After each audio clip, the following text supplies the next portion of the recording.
by the way, hello, beautiful human. I'm Zach. That's Dan, and we welcome to the studio Chelsea Cutler. What's up? Thank you guys. Thanks for being here. I know. I'm so stoked. Thanks for just. It's about time. It is. Happy to be here. It's really weird because I'm such a huge fan of yours, and Yeah, you it's haven't mutual. been on the show in any capacity at all. Never. And I remember when Jeremy did it, and I was like, am I allowed to swear? Yeah, I was like, you little bitch. I want to be on it. you two are East Coast royalty.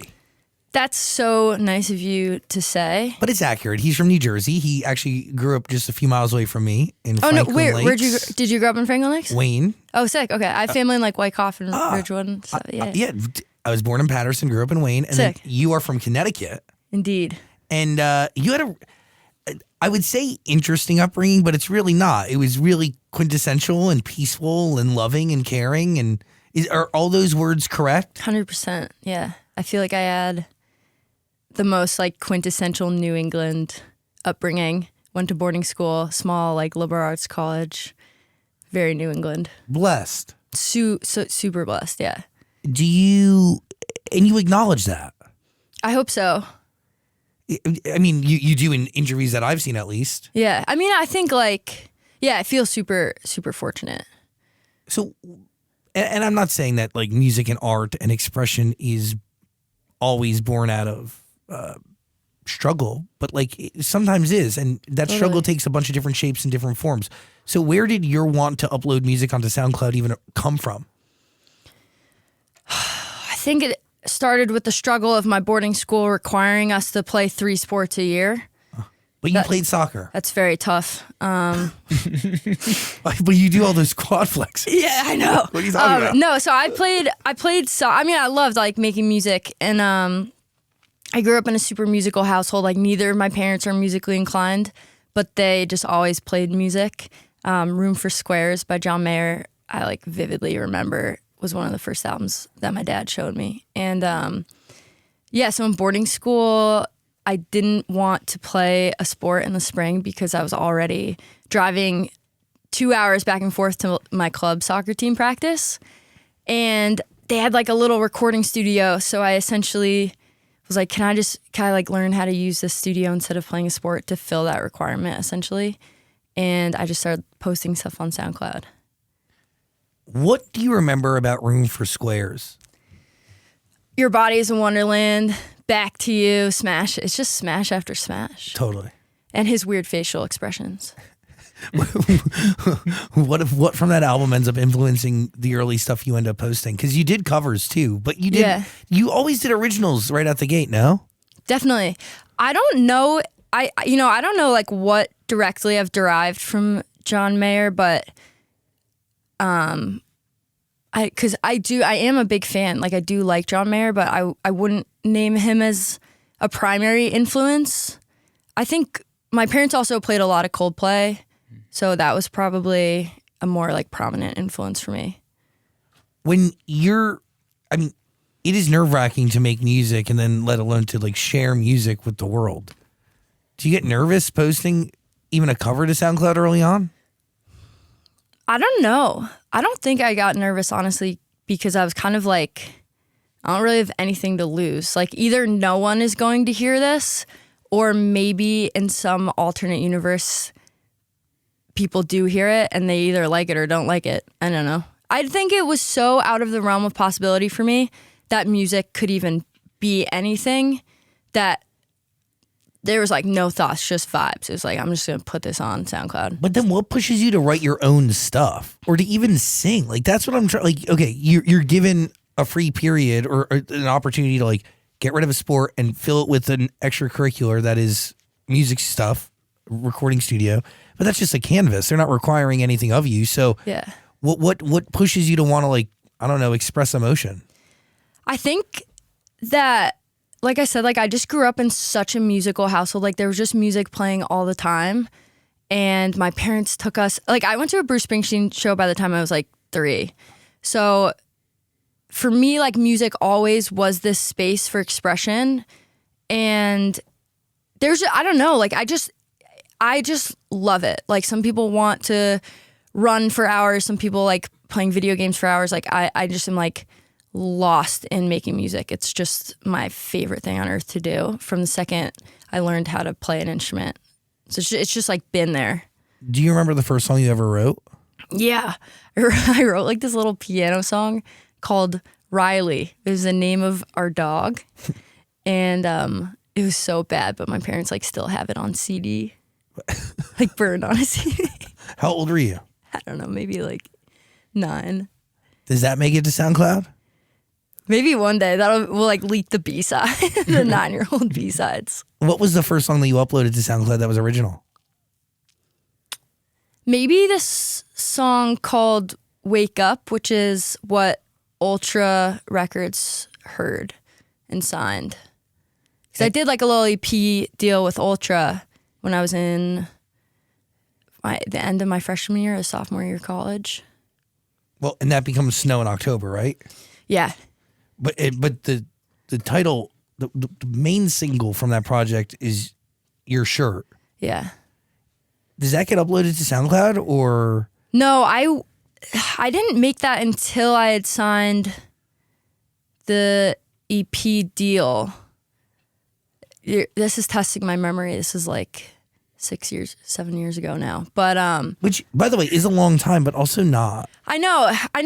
It's such a large part of my life, but also such a small amount of time to be in an industry still, especially given like how fast the music industry changes. And like you experience like 8 lifetimes in the span of 6 years. It's really scary. It's crazy. We could talk all about that, but like from the stuff that gets you signed to the album that we're hearing today, what do you carry with you from Your Shirt that still exists in the music you're making now? That's an awesome question.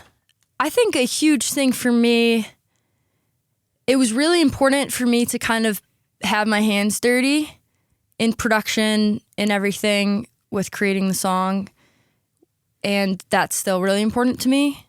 I just feel like there's not, it's not that I feel it, statistically, there's just so few women in production. And so even with this latest album, Stellaria, like, I'm looking at my manager for like help, and he's just texting. You're not even paying attention to me. It's ridiculous. I think there's 15 songs on the record. I think I have production on maybe 13 of them. So that's like that's been like a one through line through everything. You produce it. Yeah, on Stellaria, everything was co-production, but definitely like got my hands dirty for sure. What? Got my hands dirty. I'm sitting there like pressing buttons on my playing a guitar. It's just like a lot of buttons and like toying with things on your computer. Very, very dirty. It's like sterile. Do you remember what pushed you to write that song about your dog? I loved him. Just had big feelings. Music is it's a good place for you to put like your big feelings, you know? It's just the best outlet. What big feeling are you expressing in Bones outside of the deepest love that you've finally realized what love is? Is that right? Yeah. Yeah, I do think, and I'm not going to let you off the hook because I've been following the saga of your new relationship. This is now happening to me where people... So we'll get there.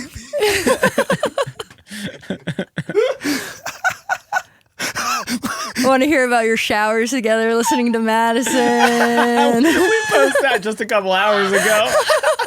I was doing just prep, but I watched the show anyway, but I just wanted to like be up on my game, and I was already up to date on the boyfriend and that whole story, but then it was like, we're in the shower and we're listening to Madison. Like that's so hot. Nice. Thank you so much for being along for the journey with us. I'm right. I'm fastened in the backseat. Why do I just see you like peering over, but not the second row, but the third? You're in the an appropriate parent distance, like. But you should know something. That record, genuinely, like, it touches me in a bunch of different ways because I felt for the first. Well, Okay, there's so much I want to talk about. Bones, which it's fucked to just call it by Bones because you have two different songs that have Bones in the title. Wait, what's the other one? I saw it today. I don't know. I think it's a song with Quinn. Maybe a remix. All I'm seeing is your bones here. But anyway, Your Bones. I've listened to that song so many times. Thank you. Because finally, I feel like somebody perfectly summed up what it feels like. And I think you've done it twice. But this one even deeper than the one you've done with Jeremy. You really summarize perfectly what it feels like to know that you're in love. And what this idea of loving another human being at their corest of core genuinely is, but then also like how you realize it, which has been something that like I fully didn't, you don't know until you know what I mean? Yeah. Yeah, how has that been for you? You guys said I love you. Yeah, I'm up on this shit. No. I did. Who's interviewing who? No. I did tell him that I love him because I love him very much. But I'll say this. I only know that I am in love with him because of a love that I had before. Because every time I believe that I'm in love with somebody, and there's only been now the second time, it takes on a new meaning. Totally. It takes the good from the last time, washes away a lot of the bad, and ultimately fills in holes and becomes this whole new thing that just is built on the quality parts from the last time. Does that make sense? Yeah, definitely. And I'm really happy. I'm really happy. And I understand your bones because I love this person down to their bones. Truly. I'm so happy for you. Yeah, I get it. Really, it's the best feeling. I mean, you had to be in love too, no? Yeah. No, I am. Totally. I think, yeah, I really think that, I mean, I wrote Your Bones. It's so funny. Like, I wrote Your Bones so casually. It was my first session with Joel Little, who's amazing.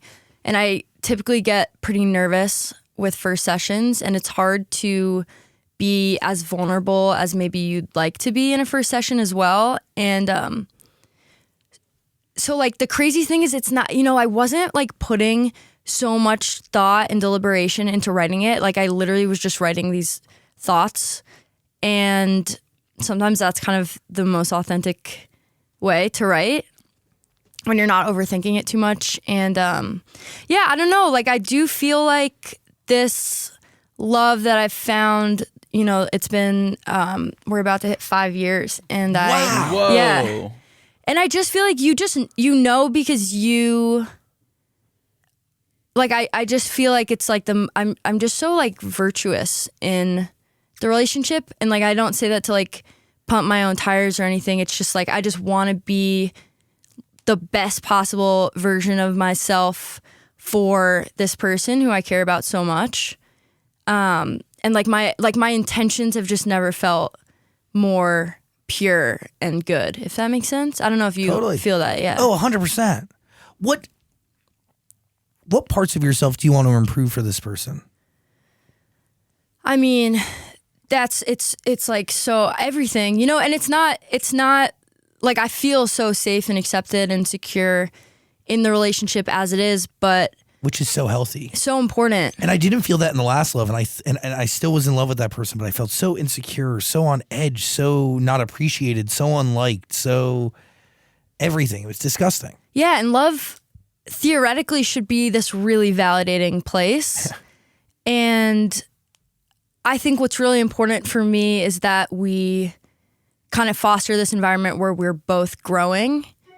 And I feel like if I'm always, curious, I'm always interested in growth, that's going to encourage her to do the same. And we can have like stimulating conversations and just, I don't know, be each other's kind of backbone as we take on life and try to better ourselves. And it's nice to kind of have this person who knows you so intimately, especially living together. And, most things in my life at this point, because we spend so much time together and our lives are so integrated, she serves in a lot of ways as a mirror for at times. And I feel in a healthy way, like I just feel like it's a place where I can kind of check myself often and say like, am I being the best partner? Am I being my best self? Are my intentions right? Am I putting in the work to grow today? And I think I find that really stimulating. That's a healthy relationship. Yeah, totally. That push, that safety, that security, but that ability to, and I'm just getting into that phase of this relationship now where like I can go to him to check myself.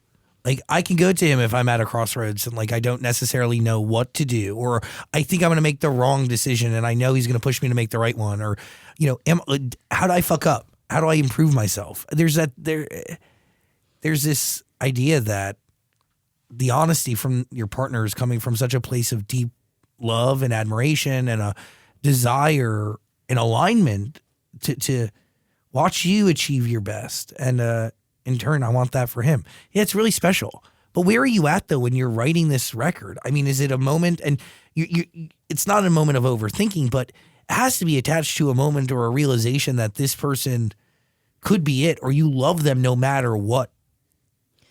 Yeah, I mean, I think after, I wrote the song a little over a year ago, and yeah, I think after 4 years with somebody, I remember hitting the 2-year mark and being like, yo, fuck. Like, that's like a long time. And I was all freaked out. And then kind of like the, 3-year anniversary, I was like, all right, we're in this. And then, hitting the 4, I don't know. It's just like, all right, you kind of like come to this place of acceptance, and like, it's not even acceptance because you're choosing it every single day. But I guess you kind of take a step back and you're like, I've been choosing this every day for 4 years. And at that point you see a person, I mean, so much can happen in 4 years. You see a person through, transition. You see a person through adversity, through good stuff. And yeah, I don't know, writing the song just felt like, all right, this is the most intimate relationship you can have with a person. And there's not a single thing I would change, the good and we always have conversations about like, no one is on earth to serve you, and like a relationship is hard. Like people are really complicated and complex, and for two people to work together, there has to be like a tremendous amount of acceptance for compatibility and to thrive. Patience and grace and this want and desire to give somebody the room to grow as you go. I know that's like so like lame and cheesy, but it's true. No, I think it's like probably the most important thing in a long-term relationship is like allowing space for grace and patience is a really good word for it. Are you in a different place when it comes to love between This Is How You Fall in Love and a song like Your Bones? You have to be. Well, by the way, This Is How You Fall in Love and the other one from 2019, You Were Good to Me, made 2 of the best songs I think ever written.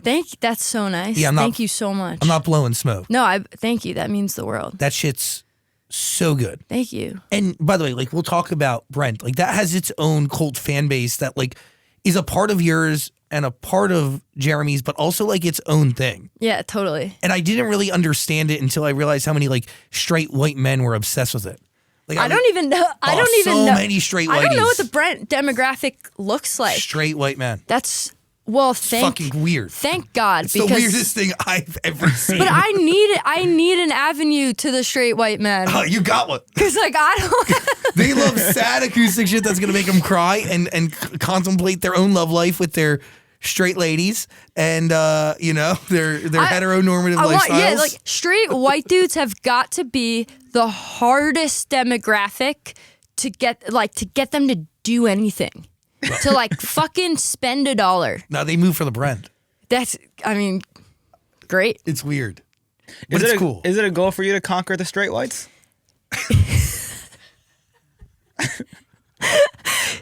What's the last time you came to a show? I saw you with Quinn. Okay.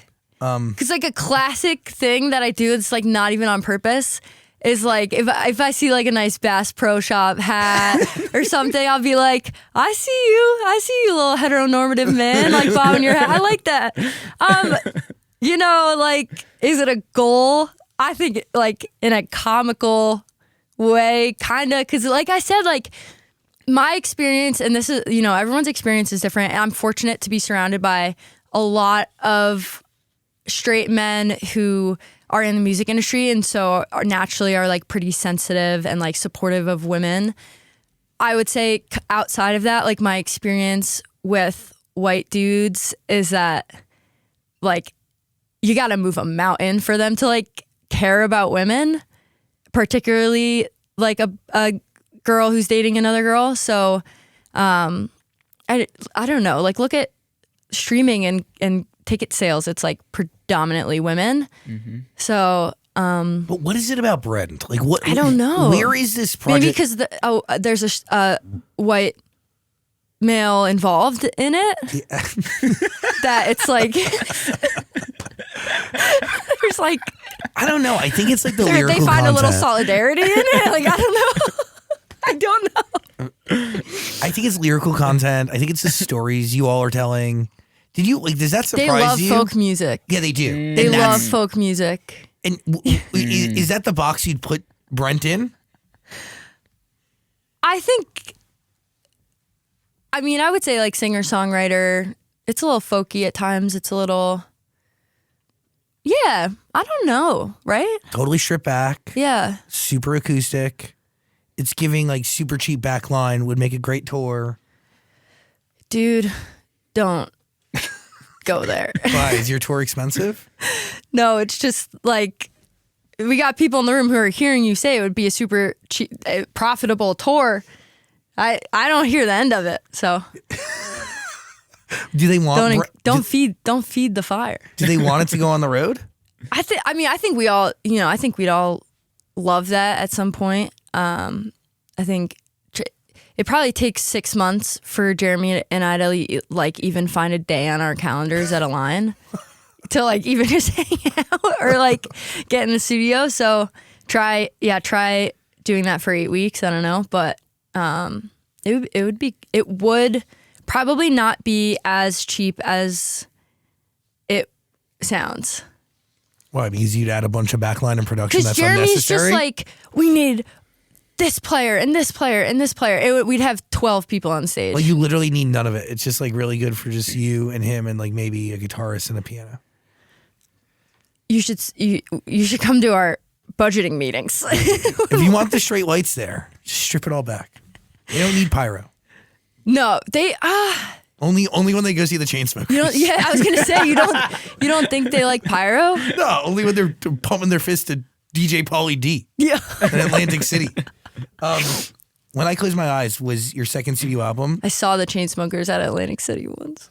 They do a good show. Pretty was fun. great. Yeah, some in I had a Vegas. great time. It was a great time. Like I got to give it up to Alex and Drew. Great guys. I've seen them perform They're many awesome. times. Such nice dudes. Yeah. It's great. I got to shadow them once. They like let me just like follow them for a weekend, like in Vegas. No way. Fucking, they live a great life. They don't ever touch a commercial airliner. Like they just private jets everywhere. That's actually my biggest. That's probably like my worst nightmare. Private jets everywhere? Yeah. Oh wow. I can I'm think of a lot. scared. Are you kidding me? There's so many worse things. No, just off the top of my head, Guantanamo Bay. Okay, all right, okay. That's pretty shit. I don't know. There's a bunch of stuff. All right, it's like pretty, it's just on my list. It's on my list. In no numerical order, it's on my list of things that I would prefer to stay away from. So you're afraid that they're going to crash? Yeah. Because they're tinier. You ever and, hear like those Lear jets? Oh, yeah. You have no. One of my friend was in a relationship with somebody who was afraid of flying private, and it was a security threat all the time for them to try to navigate the world because they ended up doing it on commercial planes. It was very hard for them to do it. But for some people, you have to do it. But also, it is unsafe sometimes, statistically, because less eyes are touching it. They fly less miles. Blah blah blah blah blah. Yeah, I get it. It does scare me, but if I were ever in a position where, for my own security, I needed to fly private, You'd figure it out. I would probably be in a place in my career that was pretty sick. Yeah. You know? So let's cross that bridge when we get. Maybe that's what's holding me back from like international superstardom. It's like this ingrained fear of flying private. Yeah, that's that's why. How'd you know? That's what's holding me back. Do you want to make good on Coachella, or what's the deal? Do I want to what? A make good? Because you were on the bill and then the pandemic happened, and I do feel like a lot of people got the shaft. Yeah, I don't know how do I answer that? You just say no comment. No, I don't know. I mean, Maybe they'll invite you back. yeah, we could try again. Yeah. Sick. We could try again. Sick. By the way, all of Chelsea Cutler's music is sitting in the description for you. You can hear all of it on Amazon Music. There's a link down there. Starlike. Are you Stellaria? Did I say that correct? Yeah. Are you that? I mean, probably not. Where does it come from? So there's like a million different there's like two primary reasons why I thought, that was a cool album title. And I think primarily the last 2 years making this album, like the biggest thing for me has been learning to like fall in love with the life in front of me, as my therapist says, like just, like meet life where it's at, enjoy brushing your teeth, enjoy walking the dogs, enjoy doing the dishes and being on 6 planes in a week, like enjoy all of those things. That's an exaggeration. Like, I don't know, like 2 or 3 planes in a week. But I just feel like, yeah, I had to really like reframe a lot of things in just my everyday life to like derive joy from it and not be so hung up on numbers and career aspirations. And essentially, so Stellaria is like the Latin name for chickweed, and chickweed kind of gets like a bad, it doesn't get the credit it deserves. It's actually really, really pretty, and I just love this idea of like admiring something that's considered like so mundane, because again, so much of my time in therapy the last year, really in particular, is just revolved around just meeting my life where it's at and falling in love with my everyday. And yeah, and that's why it really felt right. And then the other thing is, we ended up going to Jackson, Wyoming, and there's like a street called Stellaria Lane. There's a little creek in Yellowstone called Stellaria Creek. I really loved it. So it just felt really nice. So what story are you telling in this body of work? Is it falling in love with the mundane? I think the body of work itself speaks to just all the different emotions that I've really been adamant about like sitting with. I feel like coming out of COVID, I've said this a million times, but I think we all probably developed a lot of habits in COVID that like served us in a global pandemic, but don't serve us now. Yeah. And I think one of the biggest habits that I developed was like dissociation, scrolling through my phone, watching reruns, inactivity, and making this. I loved Wick Me. I do love Wick Me, and I feel like it's a really special album for what it was. And I also think I really played it safe. And I think with Stellaria, I really wanted to sit with these emotions and confront them and dive deep. What is play it safe? I don't think I was ready to confront the emotions that I was feeling. I think I didn't really have the emotional capacity to even like dive super deep lyrically or push myself in the ways that I feel like I did the last 2 years, just because COVID was already it was taking so much of everyone's like emotional cup, Yeah, you're so right. Yeah. It was a And priority. like, I just wanted music to be a fun, like I had the best time making When I Close My Eyes. I made it with my friends in Newport, Rhode Island, and we had the greatest time, and I loved it. And I think I did not have the greatest time making Stellaria. I making the music was incredible, but it was also really scary and challenging emotionally to write about some of the stuff that I wrote about. So it was a little trickier at times, but I think it's good because of that. Yeah, you push yourself. Yeah, pushing yourself is hard. It's like Complacency. embarrassingly hard. Yeah, but it should be hard. Yeah, it should be. Complacency and comfort is, the root of. I was way too comfortable. That's a really good way to put it, for sure. Do you push yourself, or does somebody else have to push you? Both. I think I pushed myself in more personal ways, like, you know, starting with a new therapist just to kind of challenge where I'd been at. I started like working out, making that like a really, really non-negotiable part of my routine. Been like working with a nutritionist, like just taking working on myself much more seriously. And that was like really challenging to like convince myself to do. Which is like, obviously there's like far more challenging things in the world. But I just got really used to like listening to the voice in my head.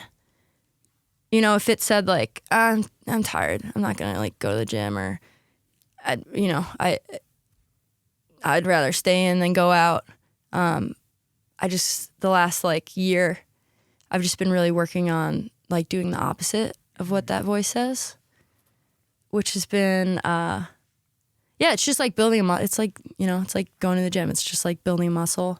It's hard. Yeah. But like, honestly, most of the credit I would say has to go to like my team for telling me honestly, you know, their feedback throughout the album process. And there were, I think, we had like 3 different delivery dates for the album. And like the first 2, each time we got there, I was like, all right, I'm done.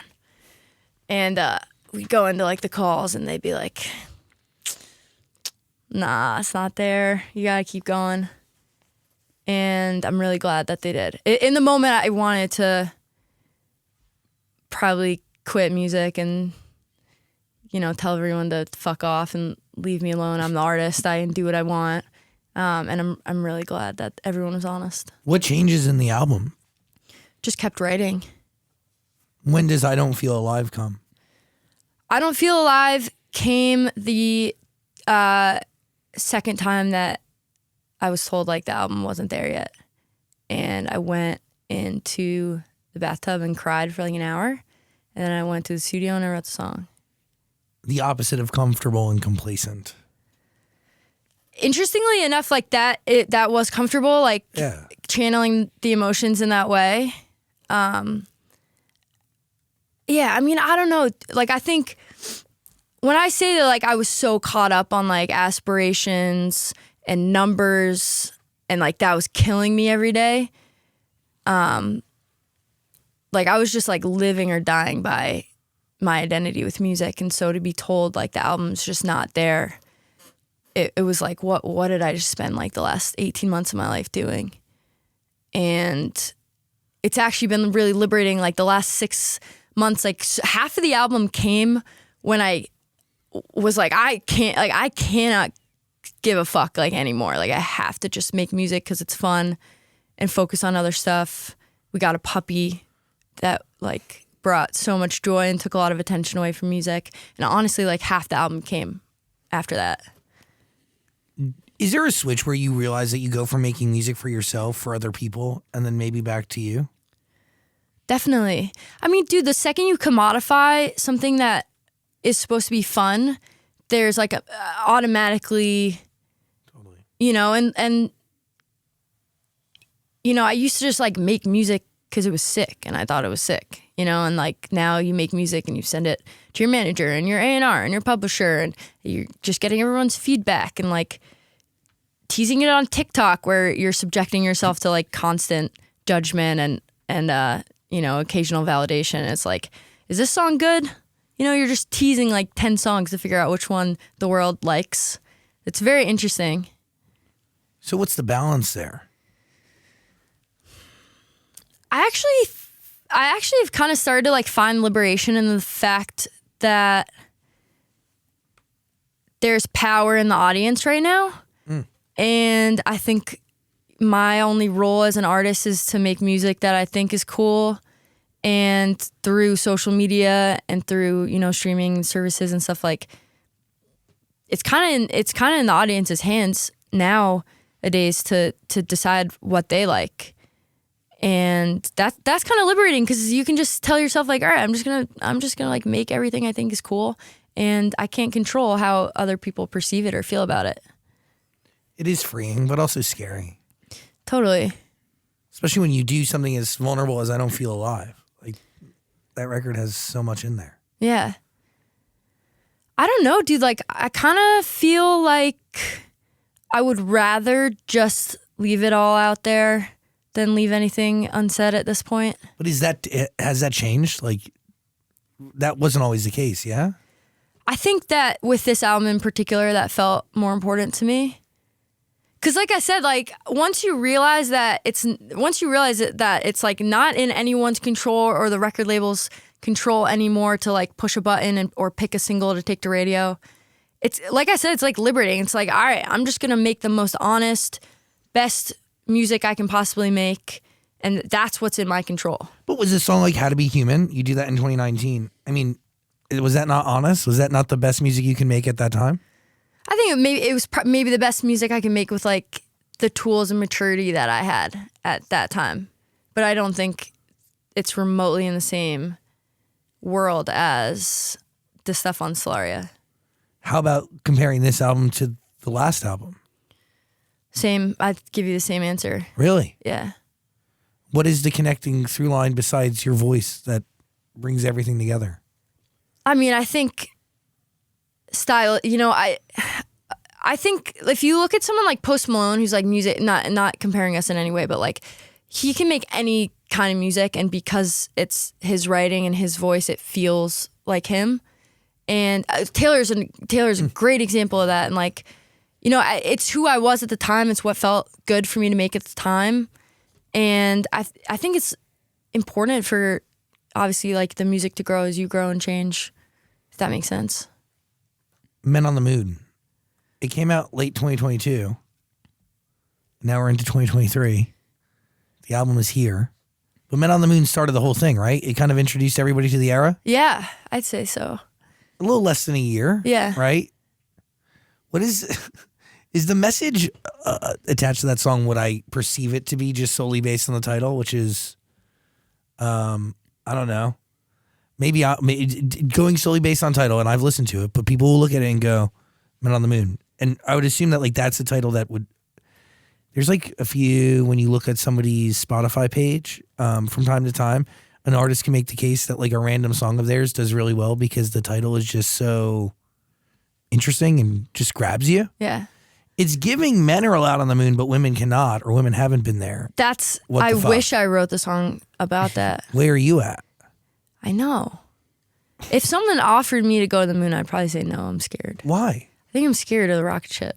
It's going to get to a point where like you can do it in a tourist capacity. Do you really think that? Yeah, I do. If you could go, like if someone like paid for your seat. No, if like Jeff Bezos called me and was like, yo, brother, I got a spot for you. Would you go? Yeah, probably. Even post like submersible?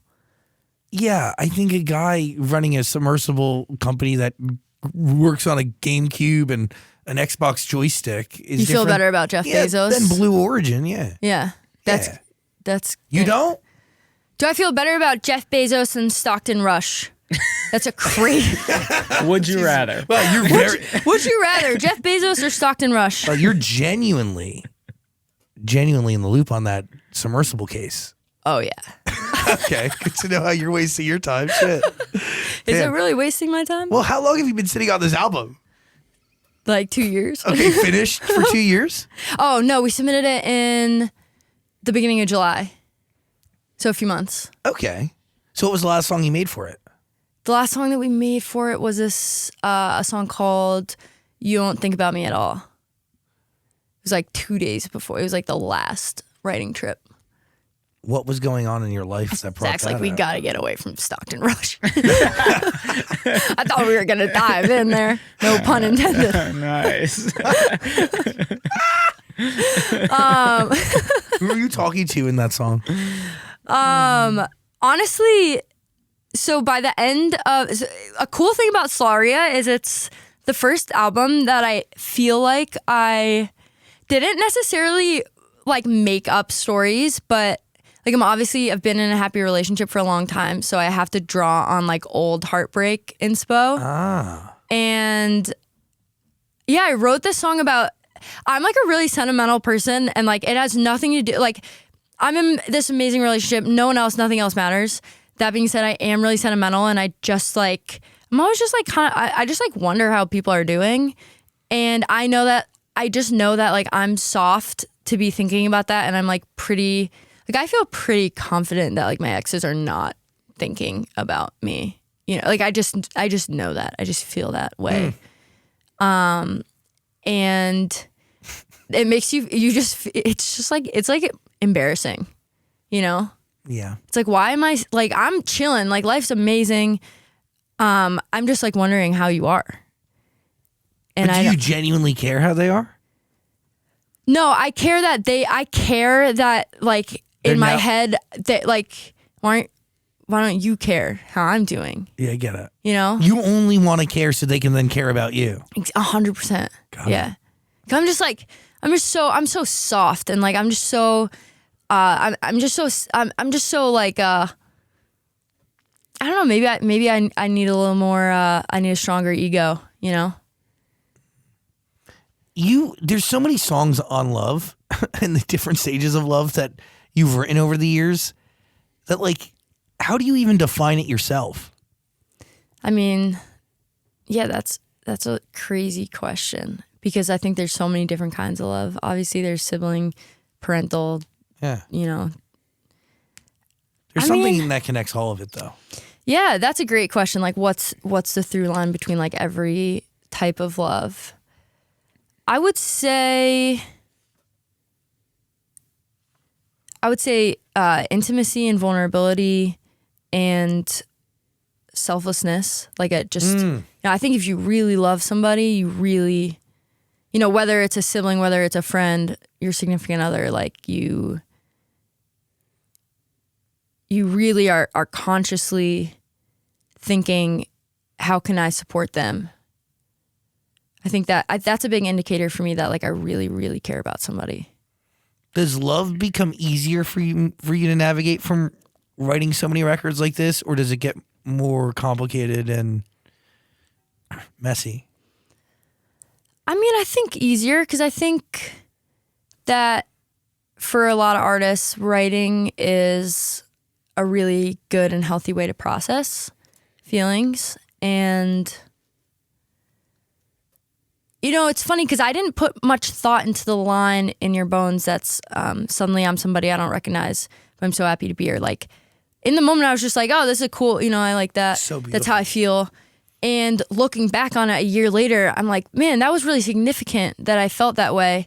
And I didn't even realize at the time how significant it was. So I definitely do think that it's a really great tool for me to process and kind of gauge where I'm at. And love can do that to a person in a good or a bad way. Totally. It can either turn you positively into someone you don't recognize, or terribly into someone you don't recognize. Totally. It's probably hard to tell in the moment too. Yeah. But yeah, I think anyone who knows me would you know say that. My girlfriend's it's like the best. We're just dumb and dumber together. It's great. How'd y'all meet? We met. She came. I was playing like my first headline show in Boston in October 2018, and it was Brent Music Hall. I think it was like 300 or 400 people maybe, and my friend from home came to support me, and my girlfriend. They're like friends in college, and it was their senior year of college. I had left college, but she just like came to support me at the show, and my friend like introduced us, and I don't know. I just remember like I don't know if I really knew like how to gauge like attraction to women at that time, because I never like really dated a girl before my girlfriend. So I remember like showing her pictures to friends and being like, is she cute? Like, should I go for it? What do you think? Yeah. Yeah. And she had a boyfriend at the time, and oh, damn. Yeah. And she, you know, they broke up before we ever went on a real date. But, so yeah, we talked for like a while and ended up going on some dates, and just immediately we were just like, just best friends who kiss, you know? Sick. Yeah, it's sick. That's kind of how you know. Yeah. I remember like trying to describe it to my parents, you know, and like telling them I was dating a girl, and I was like, it's just like you're dating your best friend, except like you want to kiss each other, you know? It's so simple. It makes sense. It's so simple. Isn't it weird that you have to like describe that to your parents and explain it to your parents that they like not understand or something? I think that it wasn't really anything that they were doing. It was my own feel. Probably like, you know, I was only 21 when we started dating. So I think that I had a lot of, I don't know, for some reason I just felt like I had a lot of like justifying to do. Yeah. I don't obviously feel that way now. And I think that's just a testament to like how young and new it all was. You know? What was the first song you made for this album? Stay Anything was the first one. What's significant about that song that kind of sets the tone for everything else? Dude, crazy. Like when we made Stay Anything, just sonically, I was like, this is just what I need this album to be. It just felt so... we had the best time making it. Like, I don't know, if you listen to the bridge ever when you get a second, if you pay attention really closely, you can hear us screaming. And I don't know what it was. Like my friend Kevin, who I made my album with, like he laid down that guitar solo, and I was so happy. I just started screaming things. I was like, Lollapalooza, what the fuck is up? And just like shouting into a microphone because I was just so happy, and we like tucked it all in there. I don't know, there's just like a weird euphoria that comes with when you like have this eureka moment, like this is the type of music I want to make. Where did it come from, you think? Truthfully, I think that Kevin and I spent so much time together. We knew it was gonna come into place between us as collaborators, and we spent, I would say, at least a year really getting to know each other. Wow. And doing sessions, and finally something fell into place that day. We just knew, I knew that he was the right person for me with making this album. It was just a matter of like, we're gonna get there, but let's keep getting to know each other. Let's keep having these vulnerable conversations. And I'm not the best at like expressing myself verbally. And so whenever I would leave after spending a week in LA, or he would leave after spending a week in New York with me, you know, I'd always like give him a hug and be like, yeah, thanks so much for coming by. And then like an hour later, send him a text and be like, just so you know, like, I think you're becoming one of my best friends. Like, I really love you. Like, I mean that. Like, this is crazy. Yeah, and then we'd like be so mushy over text, and then in person we'd just be like, what's up? Like, good to see you. You write how you feel. Yeah. Is there anything that like you couldn't talk to your girlfriend about that you needed to just write out to her instead?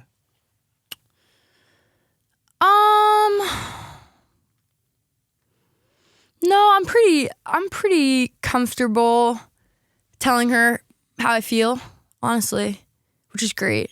It's fucking Sometimes awesome. it takes me a few days to kind of like muster up my thoughts on things, you know? At least you like hit pause. Yeah. You know, just like kind of let it go. Hey babe, can I talk to you about something?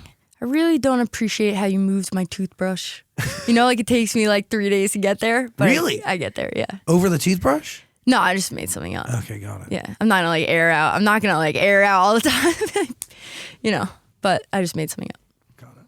I was gonna say we you know, toothbrush placement is nothing. No, I just made something up. What are you thinking? Did you say you produced 13 of the 15 songs on this album? Co-produced, yeah. What happened to the other two? Why didn't you have your hand in that one? The other two. Yeah, the other two. So Your Bones, I didn't do anything on, and I didn't need to. Joel Little is incredible. Mm-hmm. He's such a rock star. Kevin came in to record the vocals for me because he's just the person who I feel the most comfortable doing vocals with. He added some great production, and it was just a wrap. They crushed it. They did not need me. I think something that's really important is like knowing when you're not needed. Yeah. And same goes for this song called Growing Up is Hard. That's amazing. My friend Tom, who goes by Hazy Eyes, did that one. And it was the same thing. Like he knocked it out of the park. I not needed. Growing up is hard. Growing up's so hard. existing is hard. Yeah. Being in person is just like so interesting. Yeah, we don't get enough credit. I know. We have it easy though, in a lot of ways. Oh yeah, relative, yeah, of course. I know. And ever since you checked me on like my worst nightmare being flying private, I'm trying to be more conscious in this interview of what I say. Yeah, I did. I'm gonna get torn apart for that. No, please don't relax. By the way, all of Chelsea Cutler's music is waiting for you. It's all on Amazon Music. Don't stress about it. There's a link in the description below. What are you thinking? What do you learn about yourself taking like 3-4 months away from social media? Oh, so healthy. Yeah, I learned that comparison really is a thief of joy, and what's so much more important is just having like love in your heart for everyone who you see doing incredible things. I think a year ago I would see someone's song go platinum or a tour sell out, and I'd be like, man, fuck that. Like, I deserve that. And now I'm like, hell yeah, good for you. That's amazing. You know, And you so happy for you. only achieve that from just closing off the social floodgates? Well, I think that I probably did because I like, especially when your job revolves around content. Like, I mean, I was just waist deep in social media and spending way too much time with it and seeking way too much validation on it. And I think I really genuinely needed like a cold turkey break from it to notice the contrast between my life when I was using it a lot and my life when I have a much more healthy relationship with it. It is like you don't know until it's gone, really. Yeah, totally. Damn, maybe I should get rid of Chick-fil-A on a Sunday. Truly. Oh, God. I don't really eat Chick-fil-A. Really? I guess I don't have it that much either because I feel really shitty after I eat it, but it's so... There is nothing worse than flying home from a show. It's like Sunday. You're rolling through the airport and like all you want is Chick-fil-A at the airport. And you don't even know what day it is because you're like on the road and it's closed. I'm so sorry. Think of all the revenue they're missing out on. I always And they think don't about care that. because they do it for Jesus. And they also hate people like me and you for Jesus. True. I mean, true. I don't know what you want to say to that. That's true. By the way, I still support them from time to time, so I'm very guilty of the whole thing. I do, yeah. Yeah. It's fucked up. It's morally complicated. It is more like yeah, I mean, it's so good. So good. Are we going to get a Brent 3? That's an incredible question. So, It's a good answer. It's a great question. okay, got it. Sick. I'll rent the cabin for y'all if you need. Yeah, that's nice of you. So is the answer no? Maybe the answer is yes. I'm not telling you. Okay, got it. We could talk about it in an hour. Okay, so in an hour? When this is done, I don't know. How long are we going to talk for? Another 17 hours. Stellaria is the We have album. a lot to get through, I feel like. It's it's waiting for you, by the way. Seriously, there's a link in the description below. People probably know this, but Quinn92 had a hand in discovering you, and it was all through a DM, correct? Like, is that wrong? I don't... You're looking at me like I'm crazy. Because I don't really recall, honestly. Our friend Alex, who goes by AOK, I know his roommate, Jack, who I have to give credit to, because he'll probably see this, he showed Alex the music. Alex probably showed Mike, who's Quinn, who probably showed Jesse. A bunch of straight white dudes, honestly, which is great. While we're talking about them. So right off the bat, you found your crowd. I found them. Your niche was present. Yeah, I got him under my arm, and then I started dating a girl, and it was all bait and switch. No, but there is something there because a lot of the times I have seen you perform live, I've seen you at Quinn shows, and there is a crossover of audience, but there also is a different audience at the same time. And Yeah. and there is some sonic inspiration, at least through the years. Correct me if I'm wrong there, no? No, totally. I mean, truly, he's one of my best friends and such a role model for me, and I can't express my gratitude enough for our friendship. I do think that probably when we toured together, we overestimated the crossover in fan bases. but it was a really good time. I'm really glad that we did it because it was special. But I don't know, I do think there are times my music like deviates from his totally. and vice versa, obviously. Yeah. Yeah. It's not, no, they're in no way, shape, or form the same. But there are like some of the poppier stuff historically. Totally. You go back to your catalog. Yeah, there are sonic similarities there. Totally. But also, you've done a couple songs with him. And Stay Next to Me is so good. Well, the encore went great every night. Is that what you did for the encore? Yeah, we did Stay Next to Me, Flare Guns, Little Things, and Calling All Angels. So good. Yeah, the encore went great. It was more like, I feel like during like NJ, his fans are like, what's happening here? When you're going into the studio to do a record like Stay Next to Me or just a record with any other artist that's not just your own, are you going in with lyrics ready to go? Are you going in blank slate? It really depends. That's like the beauty of this job is like every day really looks different, and going to the studio, you walk into the studio at the beginning of the day and this thing doesn't exist, and then by the end of the day this crazy magical thing exists, and getting there happens in like so many different ways, which is cool. No one way when it comes to making music. Truly no. Do you think there was a formula at one point?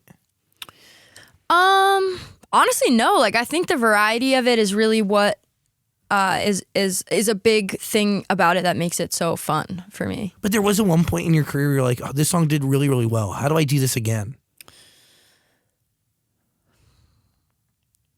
I mean, I think to an extent, maybe when we were making Brent 2, we definitely were thinking, because we didn't expect the success of Brent 1 to begin with, like at all. Like we fully just did that for fun, which is probably why it was so magical. I do think making Brent 2 was challenging because we maybe were in that headspace a little bit of like we did this the first time. Set. Yeah, and it worked really well, and like how do we grow that while also to some extent, making something that resembles it. So that was definitely a challenging project to make. In a good way? Yeah, totally. I mean, I think anything challenging is good in some ways. Like, I don't know. That's and I'm talking about challenging in terms of like in the context of, my very like privileged. Challenging for me is like, oh man, Brent 1 did 500 million streams, how do we make something that can survive on its own and follow that up, so that it's not a bad challenge to have. And I definitely think something like that, career-wise you grow from for sure. Were you challenged while making Stellaria? I mean, obviously you were pushed by your team. Yeah, so much. What do you learn about yourself after finishing it? I learned a lot.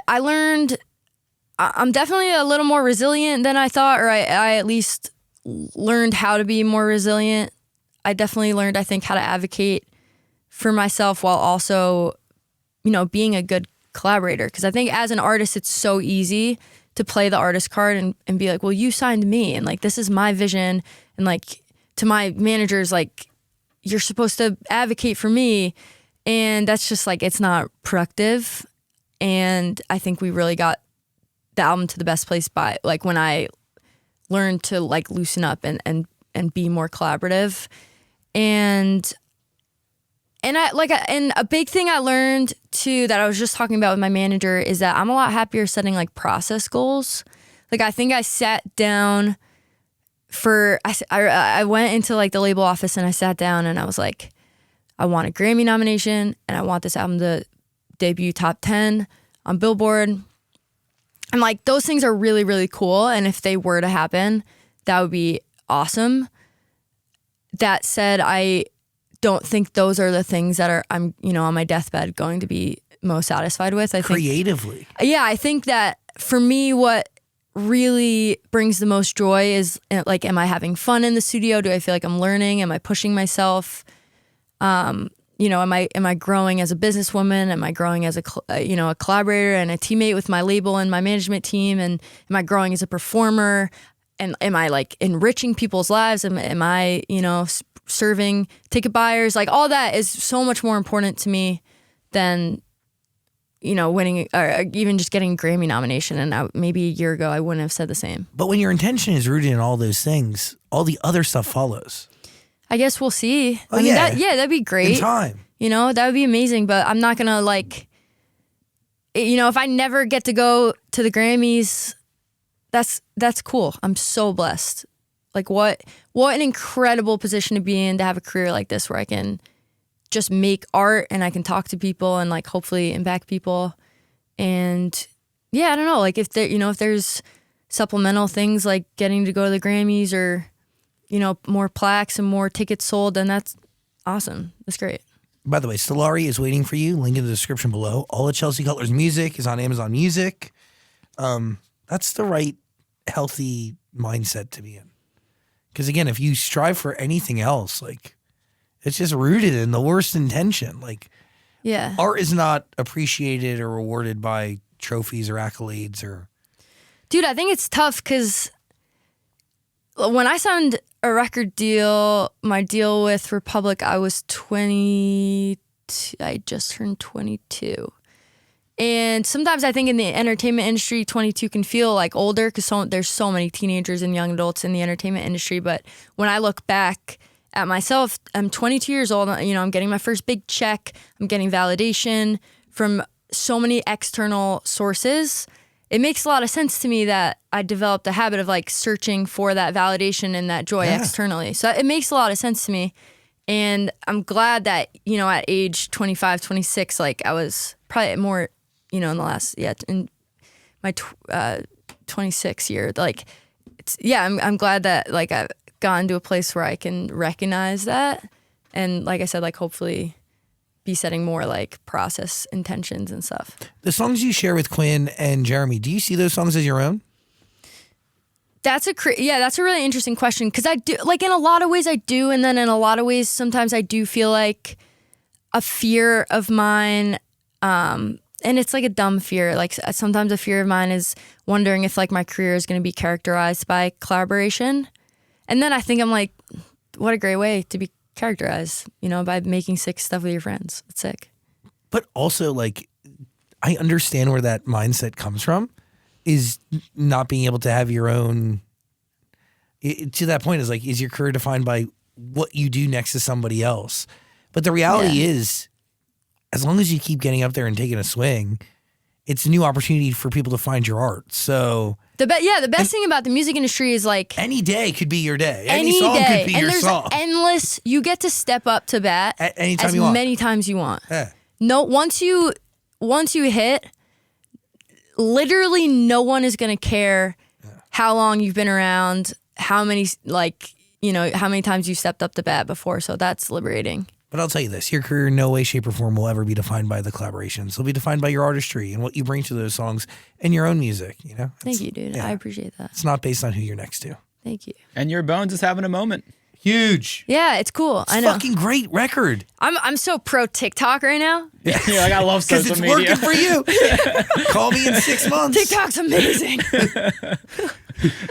And in 6 months we see you. Who's TikTok? What is TikTok? I don't know this TikTok. I mean, No, I'm 6 months. Maybe 6 months ago, I would have been like, this goddamn app. Now this app is amazing. Just get me on this thing. We love TikTok. I love it. No, the record's beautiful and it's incredibly vivid. It's a great story. Thank you. I mean, the lyrics, you just set such an image in my brain. Thank you. You thought of love in ways that I feel, but I couldn't verbalize. Yeah, dude, that's so important. I'm really glad. Because, like, isn't that hopefully what a musician can do? Like, we hope that we can in some way channel things and feelings for people who aren't musicians, and it probably isn't their natural inclination to express those things articulately. And in a way that is just such a story. It's really pretty. What is it like playing that for your girlfriend? She's so supportive. I don't know if we've ever really overtly talked about, songs being about her. obviously there are a few from How to Be Human when we did break up for like 2 months, and there are a few songs that are pretty like obviously about her that I like actually asked her if I could put them out before putting them on the album. That's nice. But with the love songs, interestingly enough, like I don't know, we haven't really talked about it that much. But she has been like so supportive. I mean, they're about her. No, they're actually about my other girlfriends. Didn't you once lie though and say some song was about your dog, but it was about your girlfriend? Yeah, I mean, it could, I don't know. It could be about him. I do love my dog. I love him so much. But I did tell before I told my manager that I had a girlfriend, I was like, yeah, this is about my dog. Yeah. Healthy. So healthy. Yeah, you were trying to keep the relationship private for a little bit. Figure it out first. Yeah, totally. I mean, you could have pulled to me and just like had them move in instantly. Do you guys live together? We do. How long have you been dating? I pulled a U-Haul. That's so that's more usually for girls, right? Yeah. Do dudes U-Haul? No. No. But like no, everyone's shaking their head. No, I don't know. I why do, would though. you know? A bunch of straighties. Yeah, why would you know that? No. Yeah, I don't. Yeah, how long have we been together? Maybe 5 or 6 weeks. If that. When you moved in? They moved in together in 12 hours. No, we literally hung out together, and then he never left. Crazy. That's crazy. So did your leases just like happen to be up? Yeah, our leases. Did that just up? like magically align with meeting this person? Coincidentally, I am actually negotiating my new lease. Would you like to move in? No, tell me about. Are you? No, yeah, I'm very open about it because Yeah. I also talk about them on the air, and they have no problem with it really. So, and I actually put them on the show, but we're hiding their identity. So, eventually, you'll see on your TikTok. There'll be like video of him and us talking, but his voice is to a voice changer, and it looks like it's just a black shadow. Nice. For now. Eventually, there'll be a boyfriend reveal, obviously, to keep the story alive. But no, You gotta milk it as long as you can. it's weird. It's just I'm living life, and it's the way that my radio show's always been. Because I started my radio show when I had no friends, so I only started it to make friends. Totally. So I would just like come in Naturally. and like story dump, and then let other people story dump, and that is what built the show. So clearly, still fucking exists today. And as we live and exist, like I always come in here with stories anyway, so nothing's forced. It's just really nice. But yeah, we definitely did move in instantly together. Yeah. Who brought up moving in together first? I think it just like came up within like the first week and a half or so because they were in a temporary situation and it was coming up, and I was like, you can stay here, and now we live together. Okay, so it was a little bit of the leases did make sense. Kind of. Yeah, pretty much. They did move in like a week or two before the lease was up, Yeah. But yeah. I like that. Are there pets involved? Does anyone have a dog? I have cat? I have 2 dogs. 2 dogs? Yeah, and they help Are they parent. vibing? Oh, totally Yeah. vibe, yeah. Nice. That's important. It's really healthy. It's good relationship. We've traveled a couple times together in the 5.5 weeks that we've known each other. Well, you've only known each other for 5 weeks? Yeah, maybe 6 now. No. Chelsea. Yeah. That's it? It's crazy, right? When you know, you know. Yeah. I think my parents got married after like 5 months, and they've been together 30 years. Holy shit. Yeah. Could be me. It could be you. Yeah. Do you see that for yourself? This could be the person I marry, yeah. Yeah. I don't know when, but yeah. That's amazing. I mean, it's going pretty well so far. Yeah, when you know, you know. Like I mean, I did not know. Let me tell you. We used to jokingly be like, should we like cheat on our husbands with each other? Like that would be so fun. Like be like, I'm still gonna like miss you when you are married to your husband and I'll be married to mine. There was a moment where you thought you were going to be married to a guy who was in the last few years, like while crushing on your Totally. current Like, girlfriend? yeah, the first like year of our relationship, we would, because we didn't like think we would date. We genuinely, neither of us had ever like full on like dated a girl before. Yeah. And yes, we definitely were like, oh, we're 21. This is like so fun and flirty and like hot of us. We're so young. And then it just never ended, Sick. Yeah. And does it still feel that way? Which part? Like the hot and flirty? or the cheating on our husbands with each other? Yeah, no, I mean, yeah, of course it feels like it still feels so exciting and perfect and like amazing. And I think at the same time, it like simultaneously feels so safe and secure and like all like boring in all the appropriate ways and exciting in all the appropriate ways. Like drama free, you know, there's no, you know, it's very passionate, but in a very like stable and nice way. Awesome. You know? Yeah. Have you guys had a fight yet? Yeah. What was it about? It was okay. It was okay. We've had 2 moments, and they were both connected to the person I was with. One time they ran into them on the street. Oh no! And It's a small city. It was. I would never have thought that would have happened in a million No, years. never. Yeah. That's not really your fault. No, but maybe my current boyfriend wanted to fight him and made that clear to him and resulted in something that I could have never predicted.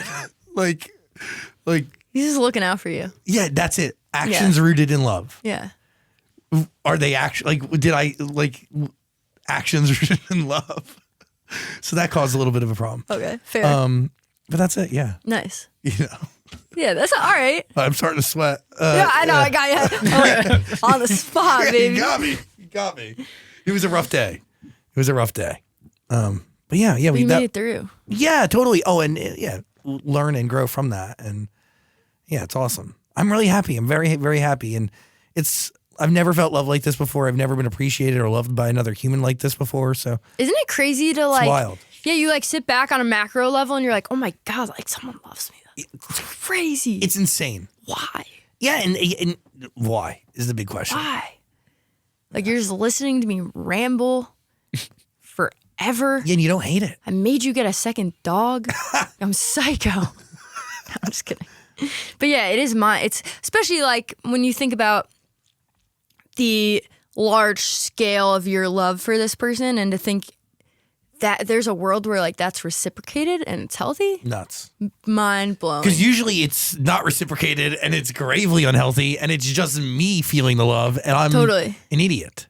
That's how I've felt like in so many relationships and, you know, and flings and whatnot. And I don't know. That's even like where that song, like, You Don't Think About Me at All comes from too. But yeah, it's like for it to be reciprocated is feels like truly 1 in a million, like so lucky. It's a lottery win. Big time. Chelsea Cutler's music's waiting for you. Listen to it all on Amazon Music. There's a link in the description below. Daniel? I think we covered a lot here. But never enough. Of course. I know. I feel like we could talk forever. Will you come back? I'd love to come back. Yeah, mi casa es su casa. Nice. You know I what that didn't think means? about that. My house is your house. Yeah, I got there. And his boyfriend's house. Yeah, You guys open door policy. clearly come and I'll suck you right in and I won't let you leave. Whoa. Oh, Oh, shit. I didn't expect that. I didn't mean it like that. where in LA do you guys live? We're in the valley. You want to come hang out? I like the valley. Is that like which part? I'm like Sherman Oaks and Encino. Like, Nice. Right where I don't want to like say too much, but you know, I'm out there. He's like about to dox himself. Look at We you. were doing this like You're so young with the terms, the docs. I don't actually really know what it means. I feel like I just saw it on social media and it feels like it like fit this conversation. It did because Right? it Is means, it's not like derogatory word, right? Is it a bad word? No, it's not derogatory. It's like What's the word? I don't even know that one. my boyfriend's 21. He can educate us. What's the word? He's like Gen Z. He's Gen Z, baby. How terrifying. Yeah, it's so scary. Does he ever say anything and you're just like, babe, what? All the time. Well, he speaks with an accent, and I'm also partially deaf because I've been wearing headphones for the last 17 years. Wait, where is he from? Australia. I've been doing this radio show since he was 4, so it's really fucked. That's crazy. Damn, it's weird when you think about it like that, huh? Yeah, he said that to me the other day, and I was like, yeah, I'm going to go thrust my body in front of the nearest truck. Damn. Oh my God. Gnarly, dude. Oh no. When you think of it like that, it's on a whole new meaning, right? Yeah, definitely. But you like, at least you like met as adults, you know? Oh, yeah. Yeah, like, I don't know. You No, see, what the fuck? I know, because you see. Jesus Christ. No, because you see that like in the entertainment industry all the time where all like the someone time. meets someone when they're like 12 and then the second that person is of age, 18. they date and it's weird. Oh, yeah. Seeing all the size, yeah. I'm sure you see. I'm not going to drop names. I'm just, thank God. So I'm saying. Bless up. Bless up. Listen to Chelsea Cutler's music. It's waiting for you. Link is in the description below. Please come back. Please hang out. Yeah, I'd love to anytime. You're really special. And we are looking for like couple friends. So maybe we can go to dinner. That would be amazing. Yeah. Maybe your boyfriend could teach me what terms mean. Yeah. Docs. He'll keep you young. Yeah. Right? Yeah. I know, 26. Ooh. Ooh. It's giving elderly, geriatric. Well, you know, like in this, you know, in this like industry too, it's like this fresh, hot 19-year-old is on the scene. Yeah. Like when I was like 21, it was like sick. Yeah. You know? I feel that. Wait, how? I'm 30. Only if you're comfortable. 30's perfect. Only if I'm comfortable. Jesus. Saying your age. Some people aren't comfortable. I worked with somebody for a long time that made me believe that she was 26, and I found out that she was actually like 39. I mean, kudos if she looked the part. Yeah, she did a good job. Yeah. She lived a lie. I applauded her for it. You know, I liked it. I would get in trouble for saying this, but I don't know what year my mom was born in. Oh, my mom refuses to tell me the year she was born in. What's up with that? Will not let me see her ID, and it's bad Is because she Catholic? Yeah, and Same with mine. And she had to like, you know, she had like a health thing, and I needed to know, and like she really wouldn't tell me. It's a life or death situation. I wasn't allowed to get Ancestry.com as a kid. Oh wow! They don't want to. Your parents don't want to know. Your parents don't want you to know where you came from. I know. I know they're hiding something. I was gonna say, what the fuck are they hiding? Their age. Wow. Crazy. Think about that. My friend just learned that her dad is not actually her dad through that thing. So maybe that's what they're hiding. Chelsea Cutler. I mean, I'm for sure my parents' daughter, but that's really fucked up. I'm sorry. Are they okay? Yeah, she's making it through. Yeah. Just met her real dad. What? You know, imagine living 32 years or 31 years your whole life thinking this was your dad, and then you take a little test and it comes back that it's not. But did her parents own it? Like, did her parents be like, yeah, we lied to you? Well, yeah. Did they look alike? Dad didn't know. Dad thought. Wow. Dad didn't know. No. When she brought it to mom, I shouldn't be saying any of this. Whatever. When she brought it, I mean, it's fine. Yeah, we've crossed the line. When she brought it to mom was like, "Yeah, I thought that could be it." But you know, if you never get caught, they were like, "We're never gonna get caught. Let's not bring this up." But turns out they got caught 30 years later. But like, all right, you know when? That's crazy. You know when babies are like born and like every relative is like, oh, it looks so much like the mom, or it looks so much like every relative has to have an opinion on that. Like, yeah, this girl looks nothing like her sisters. that's fucked up. Yeah. And is that what when she realized that this could be a problem? Well, she realized that it could be a problem when they all took the same DNA test and it didn't match. Oh shit. Yeah. Dude, have you ever seen that movie Our Father? No. Go on Netflix. Crazy. Okay, got it. Write that down. Yeah, our father, right? Yeah. Yeah. By the way, while we write this down, you should go listen to Chelsea Cutler's music. There's a link in the description below. It's all chilling, waiting for you on Amazon Music. Yeah, I'm gonna look it up. We'll watch. We appreciate you. Yeah, thank you, dude. I really appreciate it. You're the best. Hang out anytime. Chelsea Cutler, everybody. Woo!